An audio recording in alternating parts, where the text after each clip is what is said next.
ધોરણ 10 પછી ડિપ્લોમા એન્જિનિયરિંગની અંદર એડમિશન લેવા માટેના જે ફોર્મ ભરવાના હોય છે એ તમારે ઓનલાઈન ભરવાના હોય છે। આ ઓનલાઈન ફોર્મ ભરવામાં ઘણા બધા વિદ્યાર્થી અને વાલીશ્રીઓ ભૂલો કરતા હોય છે અને પછી પાછળથી હેરાન થતા હોય છે।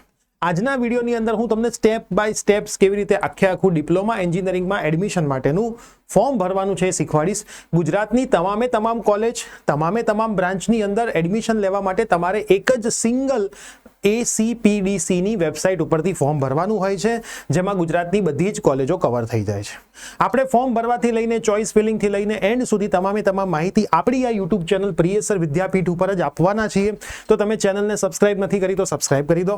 આપણે ડિપ્લોમા એડમિશનના સેપરેટ વોટ્સઅપ ગ્રુપ બનાવેલા છે, ડિસ્ક્રિપ્શનમાં વોટ્સઅપ ગ્રુપની લિંક છે। એક પણ વોટ્સઅપ ગ્રુપમાં જોડાયા નથી તો જોડાઈ જાઓ, બધી માહિતી તમને ત્યાંથી મળતી રહેશે। તો યસ દોસ્તો, મારું નામ છે પ્રિયેશ પટેલ, આપ સર્વેનું ખૂબ હાર્દિક સ્વાગત છે પ્રિયસર વિદ્યાપીઠ પ્લેટફોર્મની ઉપર।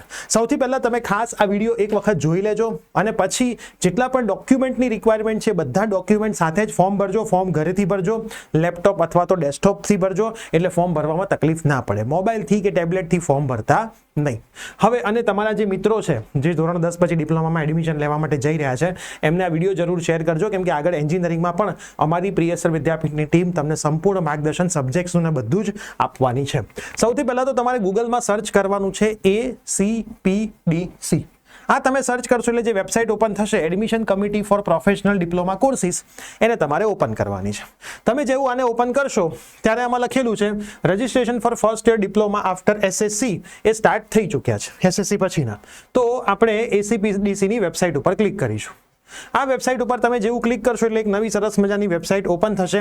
એમાં કોમન રજિસ્ટ્રેશન છે, બરાબર। તમને આખું દરેક વસ્તુ ડિપ્લોમા એડમિશનની અહીંયા જોવા મળશે। ફર્સ્ટ યર ડિપ્લોમા, તો ફર્સ્ટ યર ડિપ્લોમા ઉપર આપણે ક્લિક કર્યું તો પ્રોવિઝનલ કી ડેટ્સ આપણે એક વખત ચેક કરી લઈએ। ફોર્મ ભરવાની જે તારીખ છે એ 8/5/2026 થી 19/6/2026 હાલ એમણે ડિક્લેર કરી છે। આગળની બધી જ પ્રોસેસ આપણે યુટ્યુબમાં તમને 1 by 1 સમજાવતા રહીશું। એના પછી ઓનલાઈન એડમિશન માટેનું ક્લિક કરવામાં કોમન રજિસ્ટ્રેશન અહીંયા લખેલું છે। આપણે કોમન રજિસ્ટ્રેશન ઉપર ક્લિક કરીએ, અહીંયા લખ્યું છે click here for common registration ACPDC 2026 અને ઓકે બટન ઉપર આપણે ક્લિક કરીશું। જેવું ઓકે બટન પર ક્લિક કરીશું વિન્ડો થોડીક લોડ લઈને આવી રીતે ઓપન થશે। પહેલી વખત તમારે ફ્રેશ કેન્ડિડેટ રજિસ્ટ્રેશન ઉપર જવાનું છે। અહીંયા તમને દેખાતું હશે પહેલી જ વખત એક જ વખત આ વસ્તુ કરવાની છે, પછી તો આપણે અહીંયા જ લોગિન કરીશું। ફ્રેશ કેન્ડિડેટ રજિસ્ટ્રેશન ઉપર તમે જેવું ક્લિક કરશો એટલે નવી વિન્ડો ઓપન થશે। અહીંયા લખ્યું હશે બધા ટર્મ્સ એન્ડ કન્ડિશન, એ તમારે વાંચવા હોય તો તમે વાંચી શકો છો, ના વાંચવા હોય તોય કોઈ ચિંતા નહીં। આઈ એગ્રી બટન ઉપર તમારે ક્લિક કરી દેવાનું છે। આઈ એગ્રી બટન ઉપર ક્લિક કરશો એટલે તમારે દરેક ચેક ઓલ ઉપર ક્લિક કરી દેવાનું। તમને કન્સન્ટ ફોર્મ ભરાવડાવ્યું છે કે ભાઈ તમારા બધા ડેટા અમે લઈએ છીએ, બરાબર, અમને ખ્યાલ જ છે કે આના માટે લઈએ છીએ, બધા જ તમારે ટિક કરીને એગ્રી બટન ઉપર ક્લિક કરીને do you wish to save ઉપર તમારે ક્લિક કરી દેવાનું છે। હવે આ કરશો એટલે જનરલ એક નોર્મલ ફોર્મ ઓપન થાય છે। આ સૌથી પહેલું ફોર્મ તમારે ભરવાનું છે। તમારી 10માની માર્કશીટ ઉપર કેન્ડિડેટનું જે નામ છે એ લખવાનું છે। તો મારું નામ જે લખ્યું છે 10માની માર્કશીટ, મારું નામ પ્રિયેશ છે તો અહીંયા લખ્યું છે। પપ્પાનું નામ જે પણ લખ્યું હોય એ લખવાનું, અને તમારી જે પણ મમ્મીનું નામ લખેલું હોય 10માની માર્કશીટ ઉપરથી જ લખવાનું, કોઈ પણ જાતની ભૂલ કરવાની નહીં। ડેટ ઓફ બર્થ જે તમારી હોય તમને ખ્યાલ જ હશે, બરાબર, ડેટ ઓફ બર્થ તમારી લખી દેવાની। એ લખ્યા પછી તમારે જેન્ડર સિલેક્ટ કરવાની, મેલ છે, ફિમેલ છે કે ટ્રાન્સજેન્ડર છે। એના પછી ISD કોડ ઇન્ડિયાનો 91 જ આવશે। તમારે તમારો મોબાઈલ નંબર અહીંયા લખવાનો રહેશે। મોબાઈલ નંબર સાચો લખજો, અહીંયા લખ્યું છે please enter the mobile number carefully. સાચો મોબાઈલ નંબર લખવાનો, તમારી પાસે કે તમારા પેરેન્ટ્સ પાસે હોય એવો લખવાનો। OTP એના ઉપર આવશે, બધા મેસેજીસ એના ઉપર આવશે, બધી એક્ટિવિટી તમને ત્યાંથી ખબર પડશે। એટલે મોબાઈલ નંબર એવો લખજો જે તમારી પાસે અવેલેબલ હોય, બરાબર। મોબાઈલ નંબર લખીને ઈમેલ આઈડી તમારે લખવાનું રહેશે। ઈમેલ આઈડીમાં પણ બધા જ નિયમો એમણે લખેલા છે કે ભાઈ ઈમેલ આઈડી પર વેરિફિકેશન થશે, એટલે બધી વસ્તુ પરફેક્ટ જે તમારી પાસે હોય એ તમારે રાખવી પડશે। એટલે એ તમારે દરેક વસ્તુ પરફેક્ટ હોવી જોઈએ, ઠીક છે। હવે આપણે આગળ વધીએ। તમારે યુઝર આઈડી પસંદ કરવાનું છે। તો યુઝર આઈડીમાં હું જોઉં છું કયું અવેલેબલ છે, તો હું મારું નામ જ લખું છું। ચેક અવેલેબિલિટી છે કે નહીં। યુઝર આઈડી પ્રિયસ 123 ઇઝ અવેલેબલ। ઓકે, ચલો, મારું યુઝર આઈડી અવેલેબલ છે। મારે જે બનાવવું હું બહુ સિમ્પલ જ હંમેશા બનાવીશ। હું ચેક કરું પ્રિયસ અવેલેબલ છે, ચલો ચેક અવેલેબિલિટી, તો કે ભાઈ યુઝર આઈડી પ્રિયસ પણ અવેલેબલ જ છે, તો ચલો હું પ્રિયસ રહેવા દઉં છું। ઠીક છે. હવે તમારે તમારો પાસવર્ડ પસંદ કરવાનો છે. પાસવર્ડ પસંદ કરવાના થોડાક નિયમ છે. પાસવર્ડ 8 થી 13 વર્ડનો હોવો જોઈએ, બરાબર, ડિજિટનો હોવો જોઈએ, બરાબર. એક કેપિટલ હોવું જોઈએ, એક લોઅર હોવું જોઈએ, મતલબ પ્રિયસ લખો તો પી કેપિટલ, બાકીના સ્મોલ, એવું રાખજો એક એક કેસ. એક ન્યુમેરિકલ વેલ્યુ હોવી જોઈએ, 1 2 3 4 એવી એક વેલ્યુ હોવી જોઈએ. એક આવું સ્પેશિયલ સાઇન પણ હોવી જોઈએ. તો તમે સિમ્પલ કંઈક સેટ કરી શકો છો કે ભાઈ તમારું નામ લખો, એમાં પહેલો વર્ડ કેપિટલ રાખો, પછી આ જે સ્પેશિયલ સાઇન છે એમાંથી કોઈ સાઇન એડ કરો, 1 2 3 તમને જે ગમે તમારે લખવાનું છે, પણ એવું લખવાનું કે જેમાં આ વસ્તુ આવી જતી હોય. ઠીક છે. ચલો આપણે એડ કરી દઈએ. અને તમારો પાસવર્ડ તમારે કોઈને કહેવાનો નથી, આ ખાસ યાદ રાખજો, બરાબર. અહીંયા પાસવર્ડ લખ્યા પછી એક વખત ફરીથી તમારે કન્ફર્મ કરી દેવાનો પાસવર્ડ. આ પ્રોસેસ એક જ વાર તમારે કરવાની છે, પછી દર વખતે કરવાની આવશે નહીં. હવે સિક્યુરિટી પિન અહીંયા જે લખેલો છે સિક્યુરિટી પિન એડ કરી દઈએ 265185 265185 અને તમે કરશો સબમિટ બટન ઉપર ક્લિક. જેવું તમે સબમિટ બટન ઉપર ક્લિક કરશો, બરાબર, તમને એક વખત એડિટનો ઓપ્શન આવશે કે ભાઈ તમારે કંઈ એડિટ કરવું છે તો કરી લ્યો, બરાબર. તમારું નામ વાંચી લ્યો, પપ્પાનું નામ વાંચી લ્યો, મમ્મીનું નામ વાંચી લ્યો, બર્થ ડેટ છે, જેન્ડર છે, મોબાઈલ નંબર છે, ઈમેલ આઈડી છે, યુઝર આઈડી છે, પાસવર્ડ નહીં બતાવે, અને ફાઇનલ સબમિટ ઉપર તમે ક્લિક કરો. જેવું તમે ફાઇનલ સબમિટ ઉપર તમે ક્લિક કરશો એવા તમને બધા ઓટીપી આવશે, બરાબર. આપણે ચેક કરી લઈએ, ઓટીપી મારા મોબાઈલમાં આવી જ ગયા હશે. ચલો, પહેલો ઓટીપી મોબાઈલમાં આવી ગયો છે. ગમે તે મોબાઈલ વાળો નાખો કે ઈમેલ આઈડી વાળો નાખો, એમાં કોઈ તકલીફ નથી, બરાબર. બંનેમાંથી કોઈ પણ એક ઈમેલ આઈડી તમારે નાખવાનો છે. ઓકે, હા, જે બી તમારે ઓટીપી આવશે એ તમારે નાખવાનો છે, સિક્યુરિટી પિન નાખવાનો છે, અને તમારે સબમિટ અને વેરીફાઈ બટન પર ક્લિક કરવાનું છે. જેવું તમે આવું કરશો એટલે તમારું યુઝર આઈડી જનરેટ થઈ ગયું છે. આનો ખાસ તમારે એક ફોટો પાડી લેવાનો છે. આ યુઝર આઈડી જે અમારું જનરેટ થયું એનો તમારે એક ફોટો પાડી લેવાનો છે, બરાબર. તમે જેવી રાખ્યું હોય સિમ્પલ રાખજો. અને હવે આપણે આપણી પ્રોફાઇલ કમ્પ્લીટ કરવા તરફ આગળ વધીશું. કાઉન્સેલિંગમાં આપણું એસીપીડીસી નું કાઉન્સેલિંગ છે, ઓકે છે. એના પછી યુઝર આઈડી તમારું જે હતું એ લખો. અહીંયા મારું યુઝર આઈડી પ્રિયેશ હતું, બરાબર. મારો પાસવર્ડ શું હતો એ હું અહીંયા લખી દઉં છું, એ મને જ ખબર છે. ઓકે, આટલું લખ્યું. જે પણ સિક્યુરિટી પિન છે એ આપણે સિક્યુરિટી પિન એન્ટર કરી દઈએ. ઓકે, આટલું આપણે એન્ટર કર્યું. ખાસ ધ્યાન રાખજો, સૌથી પહેલા આપણે આમાં ગયા હતા, આખી પ્રોસેસ પૂરી કરી. હવે આપણે હંમેશા લોગિન જ કરીશું, એના સિવાય કશું જ કરવાનું નથી. મેં જેવું સાઇન ઇન ઉપર પ્રોસેસ કર્યું એટલે સેન્ડ ઓટીપી કોના ઉપર મોકલાવડાવીએ તો કે મોબાઈલ નંબર ઉપર મોકલાવડાવી દઈએ. ચલો, મોબાઈલ નંબર ઉપર ફરીથી ઓટીપી ગયો હશે, એક વખત આપણે ચેક કરીએ ઓટીપી આવ્યો છે કે નથી આવ્યો, બરાબર. તો ઓટીપી આવી ગયો છે, સરસ મજાનો નવો. ઓકે, તો ઓટીપી હું લખી લઉં છું. તમારે તમારા કોઈ પણ મિત્રોને તમારું લોગિન આઈડી અને પાસવર્ડ ક્યારેય આપવાનો થતો નથી, એનો મિસયુઝ તમારા મિત્રો કરી શકે છે. હવે જ્યારે આવી પ્રોફાઇલ ઓપન થાય છે ત્યારે તમારે ખાસ અહીંયા જોવાનું છે એસીપીડીસી ગુજરાત ફર્સ્ટ યર ડિપ્લોમા આવું લખેલું હોય એમાં જ જવાનું. અહીંયા નીચે બીજું કંઈ બતાવતું હોય તો જોઈ લેવાનું. ડિપ્લોમા આફ્ટર એસએસસી લખેલું હોય એમાં તમારે ક્લિક કરવાનું. હવે તમારે આમાં સિક્યુરિટી પિન જે અહીંયા લખેલી છે એ નાખવાની છે, અને તમારે આખી પ્રોફાઇલ પૂરી કરવાની થશે. Complete your personal detail. Okay, તમે જે ઓનલાઈન પેમેન્ટ કરશો એ નોન રિફંડેબલ હશે. તમે કદાચ એડમિશન નથી લેતા તો પણ તમને પૈસા પાછા નહીં મળે, એવું ત્યાં લખેલું છે. હવે અમુક વસ્તુઓ તો જો મિત્રો લખીને જ આવશે છે, નામ બામ બધું લખાઈને જ આવ્યું છે. આપણે નાખ્યું તો એટલે લોકો ફરીથી તમારી જોડે હેરાનગતિ નહીં કરાવડાવે. થોડાક તમે આગળ વધ્યા, તમારે તમારા બધા એડ્રેસ નાખવાના છે. હું નાખતો જઉં છું, બરાબર. જે તમારું હોય પ્રીમાઇસીસ, મતલબ તમે કઈ જગ્યાએ, જેમ કે તમારો ઘરનો કંઈક નંબર હોય, લોકાલિટી હોય તો માન લો મારું સેક્ટર 3 છે તો હું સેક્ટર 3 લખું છું. જે બી તમારું સેક્ટર હોય, બરાબર, 2 સેક્ટર હોય તો 2 લખો, બરાબર. અહીંયા તમારું ટાઉન વિલેજ કંઈક પણ હોય તો G2. તમારે તમારી રીતે આખું એડ્રેસ લખવાનું છે, સાચું હોય. ઇન્ડિયા કન્ટ્રી છે, સ્ટેટ આપણું શું છે, ઓનલી 2 કેરેક્ટર, ઓનલી કેરેક્ટર આ અલાવ. ઓકે, ચલો ભાઈ G, બરાબર. પછી કયું છે ભાઈ, ગુજરાત, બરાબર. સ્ટેટમાં ગુજરાત લખીશું. ડિસ્ટ્રિક્ટની અંદર શું લખીશું મિત્રો, મારું ગાંધીનગર છે તો હું અહીંયા ગાંધીનગર લખીશ. બરાબર, તમારું જે પણ ડિસ્ટ્રિક્ટ હોય લખો. પિનકોડ તમારો જે હોય લખી દો.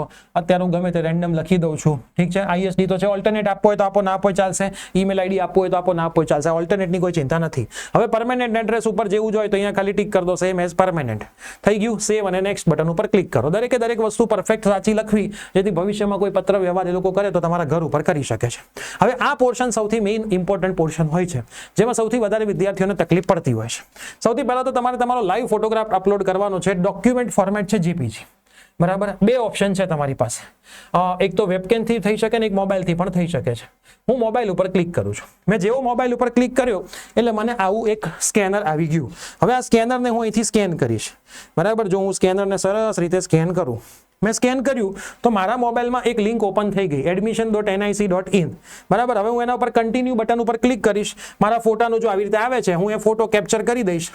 બરાબર. અને અપલોડ બટન ઉપર ક્લિક કરી દઈશ. અપલોડ થઈ ગયું, ફેચ ફાઇલ ઉપર ક્લિક કરી દઈશ. જેવું ફેચ ફાઇલ ઉપર ક્લિક કરીશ, મારે જેટલું સરસ મજાનો ફોટો રાખવો છે એટલો હું સિલેક્ટ કરીને ક્રોપ એન્ડ કન્ટિન્યુ કરી દઈશ. એટલે મારો ફોટો અહીંયા અપલોડ થઈ ગયો. બરાબર. મારો લાઈવ ફોટો અહીંયા અપલોડ થઈ ગયો. મારે અપલોડ બટન પર એકવાર ક્લિક કરવાનું રહેશે. આવી ગયો મારો ફોટો સરસ મજાનો. આ જ કરાય. તમારી ગેલેરીમાં છે તો આ બટન દબાવશો તો સીધું ગેલેરીમાંથી પણ થઈ જશે. બીજો ફોટોગ્રાફ અપલોડ કરવાનો છે, જોતા રહેજો. બરાબર. બીજો તમારે અહીંયા ફોટોગ્રાફ તમારો અપલોડ કરવાનો છે. મિનિમમ સાઇઝ 10 KB થી મેક્સિમમ સાઇઝ 100 KB છે. બરાબર. ફોર્મેટ JPG છે, ખાસ યાદ રાખજો. JPG 10 થી 100 નું JPG. હવે જો તમારે જે લાઈવ ફોટોગ્રાફ અપલોડ કર્યો છે એ અપલોડ ચેક કરશો એટલે તમને અહીંયા દેખાઈ જશે. તમે જે આ ફોટોગ્રાફ અપલોડ કરવાના છો એ ફાઇલ જો હું તમને અપલોડ કરીને બતાવી દઉં. આ મારી ફાઇલ છે. ખાસ આમાં ધ્યાન રાખવાનું છે, મિનિમમ સાઇઝ 10 KB છે, મેક્સિમમ સાઇઝ 100 KB ની છે. મોસ્ટ ઇમ્પોર્ટન્ટ વસ્તુ છે ડોક્યુમેન્ટ ફોર્મેટ JPG હોવું જોઈએ. પછી અહીંયા તમારે સ્કૂલ લિવિંગ સર્ટિફિકેટ અથવા તો ટ્રાન્સફર સર્ટિફિકેટ એડ કરવાનું છે. 10 થી 200 ની PDF હોવી જોઈએ. તો મારી પાસે એક PDF અત્યારે જનરલ પડી છે, એ હું અપલોડ કરી દઉં છું. તમારે ખાસ સરસ મજાની PDF બનાવવાની. આ સાઇઝની, આ સાઇઝ તમારી સેટ ના થાય, ફોર્મેટ સેટ ના થાય, ગૂગલમાં બધું જ તમે કરી શકશો જાતે. ડોક્યુમેન્ટ નંબરમાં તમારે 1 લખી દેવાનું છે અને સબમિટ અને પ્રિવ્યુ બટન ઉપર ક્લિક કરવાનું છે. જેવું સબમિટ ને પ્રિવ્યુ બટન પર ક્લિક કરશો એટલે જો મારો લાઈવ ફોટોગ્રાફ મને અહીંયા દેખાઈ રહ્યો છે. સેલ્ફ વેરીફાઈ કરી દઉં છું. મારો ફોટોગ્રાફ જે મેં બનાવ્યો હતો એ મને દેખાઈ ગયો છે અને મારી આ જે છે એ મને દેખાઈ ગઈ છે. બધું સેલ્ફ વેરીફાઈ કરી દઉં છું અને સેવ અને નેક્સ્ટ બટન ઉપર ક્લિક કરું છું. સૌથી તકલીફ વાળો પોર્શન આ જ છે જેમાં તમે હેરાન થશો, બાકી બધું જ ઈઝી છે. તો આવી ગયું બધી જ વસ્તુઓ સરસ રીતે. હવે હું થોડોક આગળ વધીશ. બરાબર. અને હોમ પેજ ઉપર જતો રહીશ. હોમ પેજ ઉપર હું જેવો જઈશ એટલે ફરીથી મારે આની અંદર ક્લિક કરવાનું છે. તો આની અંદર હું ક્લિક કરીશ તો 484359 click here to apply. Proceed ઉપર આપણે ક્લિક કરીશું. હવે કેટલી વસ્તુ આપણી પૂરી થઈ ગઈ છે એ આપણે અહીંયા ચેક કરીએ. જે બાકી છે બધી કરતા જઈએ. બરાબર. ચેક ઓલ ઉપર આપણે ક્લિક કરી દઈએ છીએ. બરાબર. Check all. આ બધી વસ્તુ હવે આપણી પાસે ભરાવડાવશે અને એગ્રી બટન ઉપર આપણે ક્લિક કરીને do you wish to save, તો હા મારે ભાઈ સેવ કરી દેવું છે, એના ઉપર ક્લિક કરીશું. ઓકે બટન ઉપર ક્લિક કરીશું. હવે જો ખાલી કન્સેન્ટ કમ્પ્લીટ છે, બધું ઇનકમ્પ્લીટ છે. આપણે બધું 1 બાય 1 કમ્પ્લીટ કરવાનું છે. આ એપ્લિકેશન નંબર તમારે ખાસ ફોટો પાડીને રાખી દેવાનો છે, બહુ જ કામ આવશે આગળ જતા. બરાબર. હવે આપણે 1 બાય 1 દરેકે દરેક વસ્તુ ભરવાની સ્ટાર્ટ કરી દઈએ. તો હું અહીંયા ક્લિક કરું છું એપ્લિકેશન ફોર્મ ઉપર. ચલો, જે બધું જોતું જવાનું છે, નામ બામ તમે સાચા લખ્યા છે ને. નેશનાલિટી ફરીથી આપણે ઇન્ડિયન સિલેક્ટ કરી દઈએ. ડોમેસાઇલ આપણું ગુજરાત, બહારનું હોય તો બહારનું. રિજિયન હિન્દુ, તમારો જે પણ રિજિયન હોય, રિલિજિયન હોય. કાસ્ટ મારી જો કાસ્ટ ખાસ જોઈ લો. General open EWS, SC, ST અથવા SCBC ને OBC કહેવાય. બરાબર. તમારી પાસે જે સર્ટિફિકેટ હોય તમારે ખાસ એક કાસ્ટ રાખીને સર્ટિફિકેટ અપલોડ કરવાનું. મારી પાસે જનરલ છે એટલે જનરલ. ફિઝિકલ હેન્ડીકેપ છો તો યસ કરજો, ના હોય તો નો. એનું સર્ટિફિકેટ જોઈએ. એક સર્વિસમેન એટલે પપ્પા ક્યાંય આર્મીમાં કેવી જગ્યાએ હતા તો એનું સર્ટિફિકેટ જોઈએ. ટ્યુશન ફી વેવિયર સ્કીમ એટલે ફેમિલી ઇન્કમ 8 લાખથી ઓછી હોય એનું ઇન્કમ સર્ટિફિકેટ તમારે જોઈએ. એનો ડિટેલ વિડીયો ચેક કરવો હોય તો યુટ્યુબ ઉપર લખજો TFWS પ્રિયસ સર, આખો વિડીયો તમારો આવી જશે. જો યસ કરશો તો ઇન્કમ સર્ટિફિકેટ અપલોડ કરવું પડશે. 5% સીટ્સ હોય છે જેમાં બધી જ ટ્યુશન ફી માફ થઈ જાય છે. મેરિટ પ્રમાણે હોય, આમાં કોઈ કાસ્ટ લાગુ પડે નહીં. આમાં હું અત્યારે યસ નથી કરતો, તમારે જોઈ લેવાનું. તમે આવતા હોય તો યસ કરવાનું. તમારી ફેમિલી ઇન્કમ જોઈ લેજો. તમે TFWS નો દાખલો બતાવો તો અહીંયા ગ્રેટર દેન 8 લાખ ના સિલેક્ટ કરતા. તમે ટેકનિકલ સબ્જેક્ટ પાસ છો હોય તો હા, ના હોય તો ના. ટેકનિકલ કોર્સિસ જોઈ લેવાના ખાસ તમારા. બરાબર. જો તમારે ક્યાંય લાગતા વળગતા હોય તોની વાત છે. અત્યારે તો હું નો જ કરી દઉં છું. બરાબર. મને કંઈ લાગતું વળગતું નથી. ઠીક છે. એટલે મારા કેસમાં આવતું નથી. બરાબર. Do your parents have certificate of service. તમારા પેરેન્ટ્સ પાસે સર્વિસનું સર્ટિફિકેટ છે? હા તો હા ને ના તો ના સિલેક્ટ કરવાનું છે. SID નંબર તમારી SSC ની માર્કશીટમાં લખેલો હશે. Enter 0 if not given. તમારી પાસે ના હોય તો 0 લખી દો. મારી પાસે નથી એટલે હું 0 લખીશું. આપાર ID તમે બનાવેલું હોય તો ઠીક, લખવાનું ના હોય તો 0 લખી દો. હવે આ મોસ્ટ ઇમ્પોર્ટન્ટ વસ્તુ છે બેંક ડિટેલ વાળી. આ બેંક ડિટેલ શું છે વિદ્યાર્થી મિત્રો? કે માની લો કે ક્યારેક તમને ACPC વાળાએ પૈસા રિફંડ કરવા છે, કોઈ ફીસ ભરી છે, કેવું ફોર્મની ફીસ રિફંડેબલ નથી, બીજી ફીસ, તો આ તમે જે અહીંયા ડિટેલ્સ નાખી હશે એના ઉપર એ વસ્તુ આવશે પાછી. બરાબર. નેમ ઓફ એકાઉન્ટ હોલ્ડર લખતા જવાનું. હું અત્યારે ગમે તે ભરી દઉં છું. Account number 123 confirm account number, પછી IFSC કોડ. તમારો જે પણ IFSC કોડ બેંકનો હોય એ તમારે નાખવાનો રહેશે. આ વસ્તુ તમે ખાસ ધ્યાન રાખજો. ઓકે. તો ગોળ ગોળ ફરવા લાગ્યો એનો મતલબ થઈ જ ગયું છે. હવે ક્લાસ 10th ની ડિટેલ માંગવાની શરૂઆત કરી છે. પાસિંગ સ્ટેટસ પાસ છો કે ફેલ છો? તો હું પાસ છું. પાસિંગ મંથ કયો? તો જે રિઝલ્ટ આવ્યું એ મંથ તમારે નાખી દેવાનું. તમારું રિઝલ્ટ આવ્યું છે મે મહિનામાં. પાસિંગ યર કયું છે? તો કે આ વખતનું છે 26. 25 વાળા હોય તો 25 લખજો. સીટ નંબર રોલ નંબર કયો હતો એ તમારે તમારી હોલ ટિકિટ અથવા તો એમાંથી લખી દેવાનું છે. કયા એટેમ્પમાં પાસ છો? તો કે ભાઈ પહેલા એટેમ્પમાં. બીજી વખતમાં છો તો બીજી વખત. કયું બોર્ડ છે? ગુજરાત બોર્ડ. કયું બોર્ડ? તમારું જે પણ બોર્ડ હોય, આપણા ગુજરાતના વિદ્યાર્થીઓનું ગુજરાત બોર્ડ હોય તો આપણું બોર્ડ આપણે સર્ચ કરી લઈએ આમાં. ગુજરાત સેકન્ડરી અને હાયર સેકન્ડરી બોર્ડ. બરાબર, હા ઠીક છે. એના પછી મીડિયમ કયું છે તમારું, કે ભાઈ ગુજરાતી મીડિયમ છે, ઇંગ્લિશ મીડિયમ છે, તો તમારું જે પણ મીડિયમ હોય તમે સિલેક્ટ કરી લો. ક્વોલિફિકેશન એક્ઝામ સેન્ટર ક્યાંથી તમે પાસ કર્યું? મેં ગુજરાતથી કર્યું છે તો ગુજરાત એક્ઝામ ડિસ્ટ્રિક્ટમાં હું મારું ગાંધીનગર લખી દઈશ. એના પછી સ્કૂલ ઇન્ડેક્સ નંબર, જે પણ તમારો સ્કૂલ ઇન્ડેક્સ નંબર હોય એ તમારે લખી દેવાનો. રિઝલ્ટ કયું છે? તો કે પર્સન્ટેજ રિઝલ્ટ ચેક કયું છે? મેક્સિમમ તમને કેટલા માર્ક મળ્યા છે એ લખી લો. 425. ઓપ્ટેન માર્ક કેટલા છે? તો કે 220. જે પણ હોય તમે તમારા રિઝલ્ટમાંથી પર્સન્ટેજ ઓફ માર્ક કેટલા છે, ઓટોમેટિક ટકા નીકળી ગયા છે. સબ્જેક્ટ વાઇઝ માર્ક તમારે લખવાના છે. મેથેમેટિક્સ પાસિંગ સ્ટેટસ પાસ હોય તો પાસ. સાયન્સ, ટેકનોલોજી, ઇંગ્લિશમાં તમારા જે માર્ક્સ હોય એ લખી દો. મેક્સિમમ માર્ક કેટલા? તો કે ભાઈ 100. બરાબર, દરેકના 100 જ માર્ક છે એટલે 100. અહીંયા પણ હું લખી દઉં છું 100. બરાબર. ઓપ્ટેન માર્ક કેટલા? તો કે ભાઈ 99 નહીં 85. તમારા જે માર્ક તમને મળ્યા હોય 68. અહીં તમને જેટલા માર્ક મળ્યા હોય 45. Save and next. બરાબર, ખાસ જોઈને માર્ક બધા લખજો પરફેક્ટ રીતે. કોઈ ભૂલ થાય નહીં, માર્કમાં ઉતાવળ ના કરતા. પછી આપણે જે પેલું એડ્રેસ નાખ્યું તો એ ફરીથી તમને બતાવે છે, ચેક કરી લેવાનું. સેવ અને નેક્સ્ટ બટન ઉપર તમે ક્લિક કરી દો. એનાથી આગળ વધશો તમે. આ પ્રોસેસ આગળ ચાલતી જ રહેશે. હવે તમે જે ડોક્યુમેન્ટ્સ અપલોડ કર્યા હતા એ તમને બધા જ બતાવશે. 10th ની માર્કશીટ નોટ અપલોડેડ છે.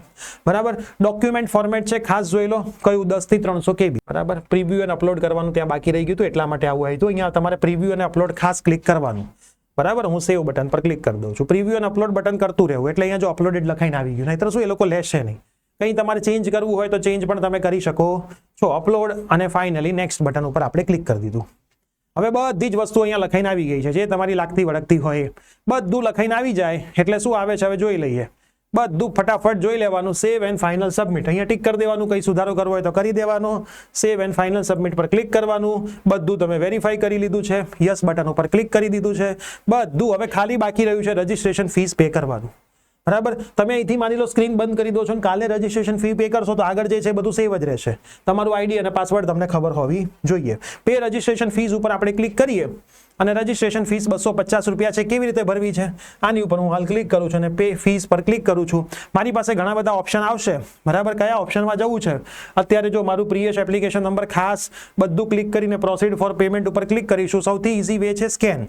અહીંયા છે ને તમારે QR કોડ જનરેટ થાય છે. બરાબર, યુપીઆઈમાં. આ યુપીઆઈમાં તમે જાઓ જનરેટ QR ક્લિક કરો એટલે આ QR કોડ તમારો જનરેટ થાય. તમે ત્યાંથી પેમેન્ટ કરી શકો. 4 મિનિટ માટે QR કોડ તમારો વેલિડ હોય. તમે ત્યાંથી પેમેન્ટ કરી દો. પેમેન્ટ થઈ જાય એટલે તમારી આખી પ્રોસેસ અહીંયા પૂરી થઈ જાય.